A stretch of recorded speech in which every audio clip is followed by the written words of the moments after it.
जी हमारे पास question number 91 है। इसमें हमने आर्स लेंथ मालूम करना है। Arc length distance between two point along a section of curve को आर्स लेंथ कहते हैं। आर्स लेंथ मालूम करने हमने आपको कर्व दिया गया y is equal to log x के, और ये हमारे पास लिमिट दी गई है। तो सिंपली जैसे कि ये कर्व दिया गया है y is equal to log cos x के, इन दोनों का जो है मैं डेरिवेटिव ले लेता हूँ। D y over d x is equal to log x, log cos x का डेरिवेटिव मेरे पास नेगेटिव 10x होता है। अब कैसे, यहाँ आप शो करवाते हैं कि सिंस 10x की जो इंटीग्रेशन होती है वो हमारे पास नेगेटिव लॉग कॉस एक्स होती है। अब जबकि लॉग कॉस एक्स का जब मैं डेरिवेटिव लूँगा तो वो मेरे पास इक्वल होगी कि लॉग कॉस एक्स का जब मैं डेरिवेटिव लूँगा तो ये रेसिप्रोकल उलट होंगी, तो ये 10x की इक्वल होगी। फिर नेगेटिव है तो नेगेटिव 10x। तो सिंपली मैंने इसका y का डेरिवेटिव लिया और लॉग कॉस इसका डेरिवेटिव लिया, तो नेगेटिव 10x हो मेरे पास। अब मैं दोनों का जो है स्क्वायर ले लेता हूँ। D y over d x का स्क्वायर ले लिया जी, is equal to negative 10x का स्क्वायर। तो इसका जब मैं स्क्वायर करूँगा डी वाई स्क्वायर और डी एक्स का square is equal to 10x। तो इसे हम लिखते हैं कि 10 square x which is equal होता है हमारे पास सेकेंड स्क्वायर एक्स नेगेटिव 1 के। तो अब हमारे पास आर्स लेंथ का फार्मूला होता है कि L arc length is equal to integration a to b under root 1 plus d y over d x whole का स्क्वायर डी एक्स। अब डी वाई और डी एक्स की वैल्यू हमने फाइंड आउट की है, तो यहाँ इस इक्वेशन में हमने पुट कर देना है। तो arc length is equal to limit हमारे पास ऊपर दी गई थी कि 0 to π/3 हमारे पास लिमिट है। तो यहाँ से हमने लिमिट पुट कर देनी है 0 to π/3। इंटीग्रेशन दी गई हमारे पास 1 प्लस डी वाई और डी एक्स हमारे पास दी गई थी इसका सेकेंड स्क्वायर एक्स नेगेटिव 1। तो ये मैं पुट कर देता हूँ second square x negative 1 d x. ये पॉजिटिव 1 से negative 1 cancel, second square x की अंडर रूट सेकेंड एक्स होती है, और जब सेकेंड एक्स का डेरिवेटिव इंटीग्रेशन लूँगा तो वो natural log of second x plus 10x। Limit दी गई है 0 to π/3। अब हमें जस्ट करना ही है कि लिमिट पुट कर देनी है natural log into सीकेंड x. X में हम अपर लिमिट फर्स्ट पुट करेंगे π/3 प्लस 10 में भी अपर लिमिट, फिर negative log into सीकेंड lower limit 0 plus 10 lower limit 0। हमारे पास अपर लिमिट अप्लाई की है, फिर हमने आगे नेक्स्ट लोअर लिमिट अप्लाई कर दी है।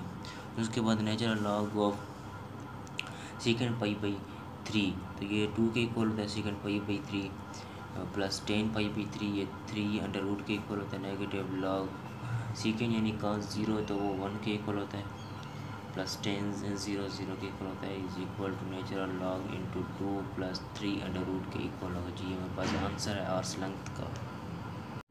जी हमारे पास क्वेश्चन नंबर 92 है। इसमें भी हमने आर्स लेंथ मालूम करना है। तो आर्स लेंथ मालूम करने के लिए आर्स लेंथ का ये एक फार्मूला है कि L is equal to arc length is equal to a to b 1 plus d y over d x का square under root d x. तो सिंपली अब हमने सबसे पहले हम इसे इक्वेशन में हमें ए टू बी से लिमिट चाहिए, वो दी गई हैं, और उसके बाद डी वाई और डी एक्स चाहिए। तो इसी इक्वेशन में डी वाई और डी एक्स का स्क्वायर जो है फाइंड आउट कर सकता हूँ। तो फिर इस इक्वेशन में मैं पुट कर दूँगा। तो यहाँ से लिखते हैं जी y is equal to natural log of secant x दिया गया है हमें, natural log of secant x. तो यहाँ मैं डी वाई का डेरिवेटिव ले लेता हूँ। तो natural log of secant x का डेरिवेटिव मेरे पास क्या होगा कि हम जानते हैं कि 10x की जो इंटीग्रेशन होती है वो natural log of secant x होती है। और जबकि natural log of secant x का फिर मैं जब डेरिवेटिव लूँगा तो 10x के उलट होगा, फिर 10x के। तो यहाँ इसकी natural log of secant x का डेरिवेटिव मेरे पास 10x होता है। तो यहाँ से डी वाई और डी एक्स होल का स्क्वायर दोनों तरफ स्क्वायर लें। 10x का जब मैं स्क्वायर लूँगा तो वो सेकेंड स्क्वायर एक्स नेगेटिव 1 के। Arc length is equal to limit a to b दी गई है। तो ए टू बी से लिमिट हमारे पास दी गई थी 0 से π/4। तो यहाँ पुट कर देते हैं 0 से π/4 1 प्लस डी वाई और डी एक्स का स्क्वायर, 1 प्लस डी वाई और डी एक्स का स्क्वायर दिया गया है। तो 1 plus d y over d x whole का square under root d x. हमने क्या करना है, d y over d x की वैल्यू जो हमने ऊपर फाइंड आउट की थी उसमें पुट कर देना है। लिमिट 0 to π/4 दी गई है, 1 plus d y over d x का स्क्वायर दिया गया, secant square x -1 under root d x के। पॉजिटिव 1 से -1 कैंसिल, सेकेंड स्क्वायर एक्स की अंडर रूट जो है वो सेकेंड एक्स होगी, और सेकेंड एक्स की जो है अब हमने इंटीग्रेशन लेंगे, वो natural log of second x plus 10x होता है। 0 to π/4 जो है हमें लिमिट दी गई है। अब हमने फर्स्ट अपर लिमिट अप्लाई करना है, then lower limit natural log into second π/4 plus 10π/4 negative natural log of second, अब lower limit 0 plus 10 0।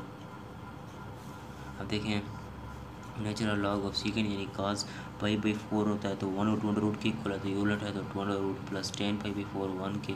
Negative natural log of second 0 यानी cos 0 1 के इक्वल होता है, प्लस 10 0 0 के इक्वल होता है, तो ये नेचुरल लॉग इंटू 2 प्लस 1 के इक्वल होगा, log 1 0 के इक्वल होता है। क्वेश्चन नंबर 93 है, इसमें हमने सेंट्राइड मालूम करना है। तो सेंट्राइड मालूम करने के लिए मैंने एक ग्राफ ड्रॉ किया है। तो ये रीजन जो सेंट्राइड है जिसके में हमें अपना लिमिट दी गई है नेगेटिव π/4 से पॉजिटिव π/4, और ये नेगेटिव π/2 से यहाँ जो π/2 बनेगा ये उसका एरिया लिखा हुआ है। तो सेंट्राइड मालूम करने के लिए ये इस होल का हाफ है, तो सबसे पहले हमें सेंट्राइड का वाई जो पाथ दिया गया है सेंट्राइड mx/m, इसका ये फार्मूला है जिसमें हमें हमारे पास इक्वेशन जो है क्योंकि वाई में दी गई है y equal to secant x, तो इसका हमने ये फाइंड आउट करना है y prime equal to mx/m, जिसमें हमारे पास x जो है वो इसका बार जो है वो 0 है। जस्ट हमने y को सिमेट्रिक रीजन के मुताबिक जो है वो x बार जो 0 है और इसके मुताबिक जो है ये हमारा सेंट्रॉइड का फार्मूला है, इस फार्मूला के मुताबिक हम सॉल्व करते हैं। तो सबसे पहले हम mx को फाइंड आउट कर लेते हैं कि mx क्या है जी। mx is equal to integration है लिमिट नेगेटिव π/4 से पॉजिटिव π/4,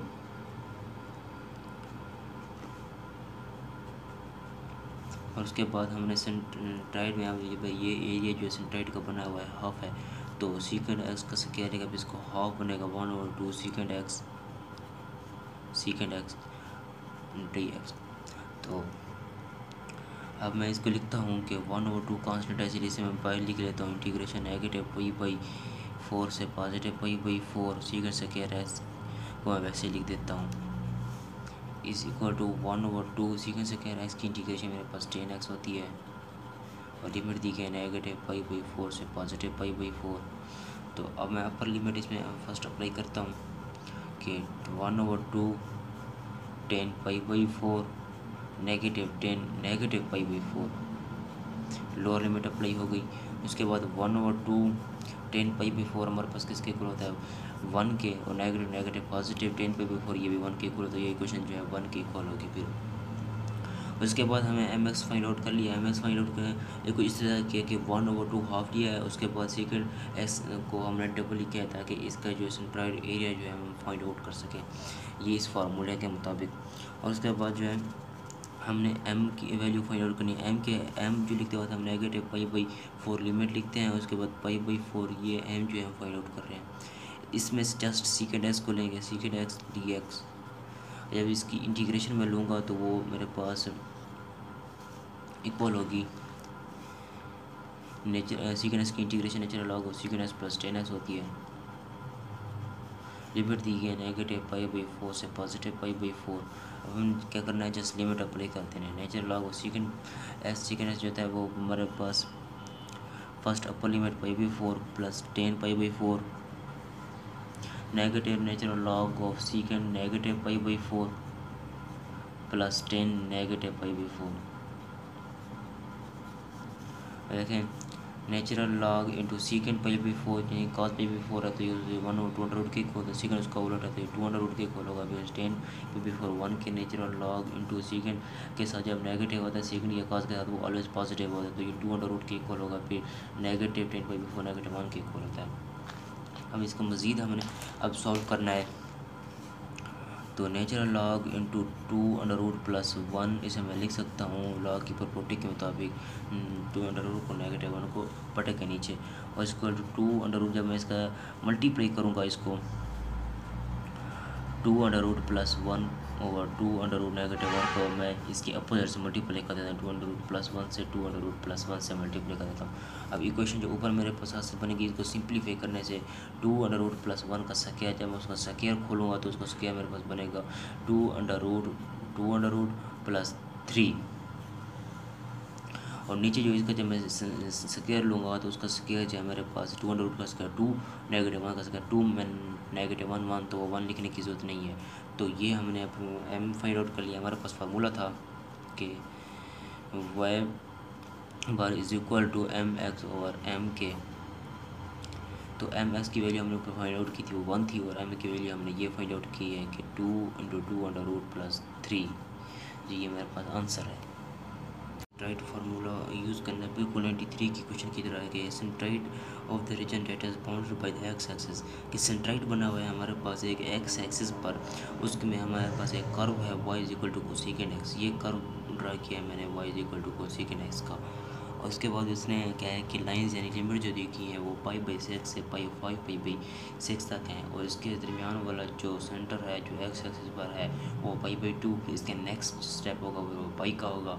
तो ये है हमने लिखा है कि एक्स सिमेट्रिक रीजन के मुताबिक जो एस बार है वो इक्वल टू π/2 के है और उसके बाद सिमेट्रिक और उसके बाद जो है वाई जो है जो फंक्शन हमें दिया गया था कोसेकेंड एक्स उसका हमने फाइंड आउट करना है mx ओवर m। तो सबसे पहले हम mx फाइंड आउट कर लेते हैं कि mx फाइंड आउट करने के लिए हमारे पास फार्मूला है is equal to integration a to b यानी कि इंटीग्रेशन है जो हमें दी गई है a टू b 5π/6 है 5π/6 और इसके बाद जो है हम कोसेकेंड एक्स का फर्स्ट mx में हम जो है रीजन जो हम फाइंड आउट कर रहे हैं एक्सिस पर, उसमें जो ये कोसेकेंड एक्स का स्क्वायर इसको 2 पर डिवाइड करेंगे तो ये 1/2 कोसेकेंड एक्स dx। तो 1/2 को मैं फर्स्ट लिख देता हूँ। कोसेकेंड एक्स जो है कोसेकेंड स्क्वायर एक्स है, ये कोसेकेंड स्क्वायर एक्स की इंटीग्रेशन हमारे पास कोसेकेंड स्क्वायर एक्स की इंटीग्रेशन बल्कि हमारे पास इक्वल होती है नेगेटिव कॉट एक्स की लिमिट π/6 से 5π/6। तो ये हमारे पास एक लिमिट दी गई थी। अब हमने क्या करना है लिमिट जस्ट पुट कर देना है a equal to negative cot x. Cot first upper limit हम पुट कर देते हैं कि कॉट 5π/6। इस नेगेटिव को मैं 2 के साथ लिख देता हूँ। अब नेगेटिव लिख कर लोअर लिमिट अप्लाई करते हैं कॉट π/6। तो इसे हम सॉल्व करेंगे -1/2 कॉट 5π/6। कॉट 5π/6 हमारे इक्वल होता है -1.57 नेगेटिव कॉट π/6। कॉट π/6 जो है हमारे पास -3 के इक्वल होता है। अब जब मैं इसको मज़ीद सिंप्लीफाई करूँगा तो -1/2 तो नेगेटिव ये 1.57 जो है 3 के इक्वल होता है तो ये -3 तो विच इज़ इक्वल टू 3 के। सिंपली मुझे वैल्यू फाइंड करनी है m की। तो m वैल्यू फाइंड करने के लिए मैं जस्ट लिमिट अप्लाई करता हूँ π/6 से लिमिट दी गई थी 5π/6 और जस्ट इसमें मैं कोसेकेंड एक्स की इंटीग्रेशन लेता हूँ। कोसेकेंड एक्स की इंटीग्रेशन जो है मेरे पास इक्वल होती है negative natural log of cosecant x plus cot x. तो लिमिट दी गई है हमारे पास π/6 से 5π/6। लिमिट जस्ट अप्लाई कर देते हैं यहाँ पर negative natural log cosecant first upper limit apply करता हूँ मैं 5π/6 फिर लोअर लिमिट अप्लाई करता हूँ जी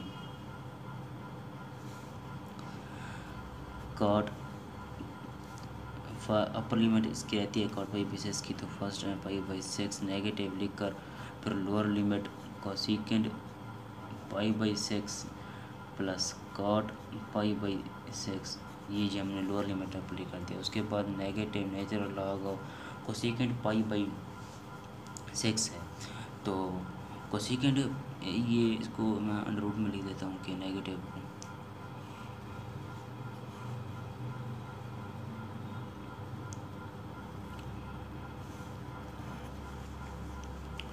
natural log of cosecant pi by six, cosecant pi by six हमारे पास 200 के इक्वल होता है। उसके बाद plus cot 5 pi by six जो मैं ऊपर लिखा था वो नेगेटिव 300 के इक्वल आया था, तो नेगेटिव 300 और ये negative cosecant pi by six, cosecant pi by six हमारे पास 200 के इक्वल होता है, plus cot pi by six, cot pi by six जो है हमारा 300 के इक्वल होता है। उसके बाद हम इसे लिख सकते हैं कि ये negative natural log into 2 negative 3 under root negative में है, और ये नेगेटिव और नेगेटिव पॉजिटिव था, तो positive natural log into 2 plus 3 under root के इक्वल होगा हमारे पास।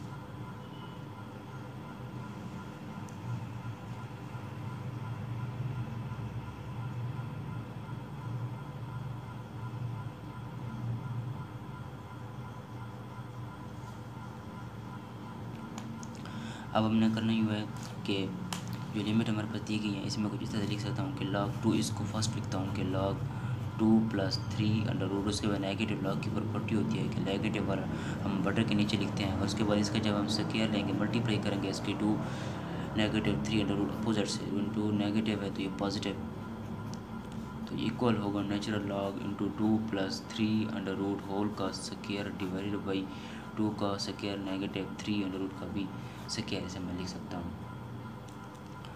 तो इसके बाद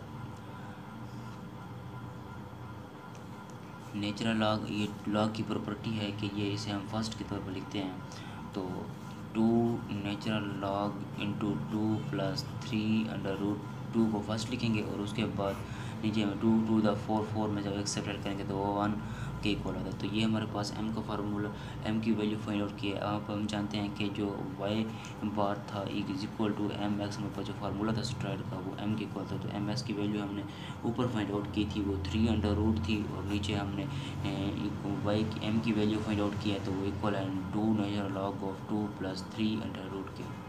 जी हमारे पास आंसर है। जी हमारे पास क्वेश्चन नंबर 95 है। इसमें हमने कोसिकेंड एक्स दिया गया है, कोसिकेंड एक्स का इंटीग्रल यानी में हमने इसे रिपीट करना है कि कोसिकेंड एक्स डी एक्स जो है वो इक्वल होता है natural log of negative natural log cosecant x plus cot x के। ये फार्मूला लिखा हुआ है, इस फार्मूले को अब हमने प्रूव करना है कि यानी कि इसकी जब लेफ्ट हैंड साइड जो है मैं ले लेता हूँ कि लेफ्ट हैंड साइड को जब सॉल्व करता हूँ मैं कि इंटीग्रेशन दी गई है कोसिकेंड एक्स डी एक्स, ये लेफ्ट हैंड साइड को मैंने ले लिया। अब इस लेफ्ट हैंड साइड को मैं लिख सकता हूँ integration cosecant x into 1 d x. अब इसकी जो मैं इंटीग्रेशन लूँगा तो कोसिकेंड एक्स को मैं लिख सकता हूँ कोसिकेंड एक्स, तो कोसिकेंड एक्स की इंटीग्रेशन क्या होती है natural log cosecant x plus cot x, तो लॉग को इग्नोर करके cosecant x plus cot x से मल्टीप्लाई भी करते हैं और इसको डिवाइड भी करते हैं। ये जो हमने मल्टीप्लाई भी कर दिया और डिवाइड भी कर दिया cosecant x plus cot x से। इसको सिंप्लीफाई करते हैं कि कोसिकेंड एक्स को ऊपर मैं मल्टीप्लाई कर देता हूँ कि cosecant square x plus cosecant x cot x divided by नीचे दिया गया है कि cosecant x plus cot x d x. अब मैं दोनों तरफ जो है नेगेटिव से मल्टीप्लाई कर देता हूँ, negative into cosecant square x plus cosecant x cot x divided by, इसको मैं वैसे लिख देता हूँ कि cosecant x plus cot x. अब ये देखें ये नीचे फंक्शन है ऊपर उसका डेरिवेटिव है, कैसे इसके इसे मैं कुछ इस तरह से लिख देता हूँ ताकि समझाने के लिए। कोसिकेंड ये फंक्शन है हमारे पास एफ इंटू एक्स, ये cosecant x plus cot x, जब इस फंक्शन का डेरिवेटिव लूँगा तो किसके इक्वल होगा। कोसिकेंड एक्स का डेरिवेटिव क्या होता है हमारे पास नेचुरल कोसिकेंड एक्स का derivative negative cosecant x cot x के इक्वल होता है, और उसके बाद फिर जब कॉट एक्स का डेरिवेटिव मैं लेता हूँ तो कॉट एक्स का डेरिवेटिव क्या होता है नेगेटिव कोसिकेंड स्क्वायर एस के इक्वल होता है। तो ये देखें ये फंक्शन है, ये फंक्शन था, ये फंक्शन था, और उसके बाद जब ये उसका ऊपर डेरिवेटिव लिखा हुआ ये मैंने उसका नेगेटिव का अंदर मल्टीप्लाई करेंगे तो ये इक्वेशन बनेगी। अब ये फंक्शन है और ये उसका ऊपर डेरिवेटिव है, तो जब नीचे फंक्शन हो ऊपर उसका डेरिवेटिव हो हम लिखेंगे ये नेगेटिव को तो वैसे लिख देंगे, तो नीचे फंक्शन हो ऊपर उसका डेरिवेटिव हो तो नेगेटिव लिख कर जो हमारे पास जो ये नेगेटिव वैसे वैसे लिख दिया जो नीचे फंक्शन ऊपर उसका डेरिवेटिव है, तो लॉग लिख कर हम अपना फंक्शन लिखते हैं। फंक्शन क्या है हमारे पास, cosecant x plus cot x. जी ये इस चीज़ को अब मैंने प्रूव करना था, ये चीज़ जो है अब हमने प्रूव कर ली है।